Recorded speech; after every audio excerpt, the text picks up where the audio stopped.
I grew up in Wagga and I had a tough time in high school. And the answer kept coming back, no, you're a failure, total failure. I had a good dad, had a good family, but I got put into this big high school, into the most brilliant class in first year high school, and I started to finish at the bottom of the pile. And all the feedback I got was, you know, you're 28 out of 31st and 26 out of 31st. And it took me about a year, and I honestly believe I was stupid. So I felt like a total failure. I had a lot of rejection. The bright girls wouldn't talk to me. I was one of the 3 or 4 in the bottom corner. We had to do languages, never did anything practical. So I failed year 11. I failed year 12. And my dad the next year said, you're going back to school again. And he sent me back to repeat year 12. And I tried to answer that question through sport, but that's another story.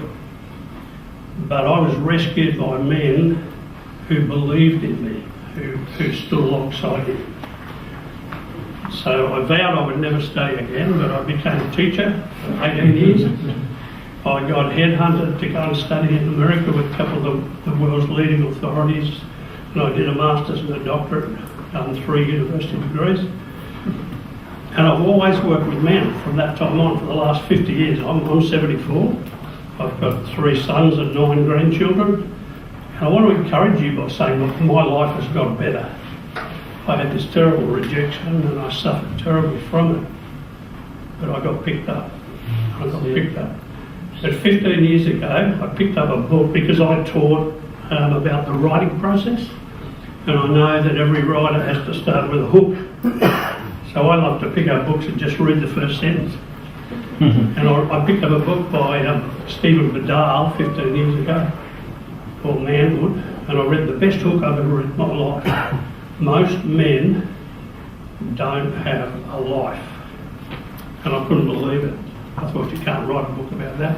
And he totally hooked me, and I read the first 15 pages and learned all about men not being fathered, our men not being initiated into manhood, our men wandering around, not knowing what it is to be a man and doing crazy stuff. And I was just given, by God, I believe, this amazing heart for men. So I've been involved with men ever since. I'm the founder of Better Blokes, which is a national weekend out at Warragul Treatment Conference Centre at Murray Bateman. 180 men come together every year, a lot of them involved in sheds. I got involved amazingly with Water years ago. We do a lot of stuff with sheds. We've got 2 shed happens in Canberra. I also lead a men's breakfast, a discussion breakfast every Friday in our church, and we've been doing that for 7 years. So we've got this small group of men who are just becoming very close and sharing. So I love life, and I'm 74. Come on. And I reckon life can get better. So Come on. thank you for being here. Thank you. I'm greatly encouraged by what you're doing. Thank you.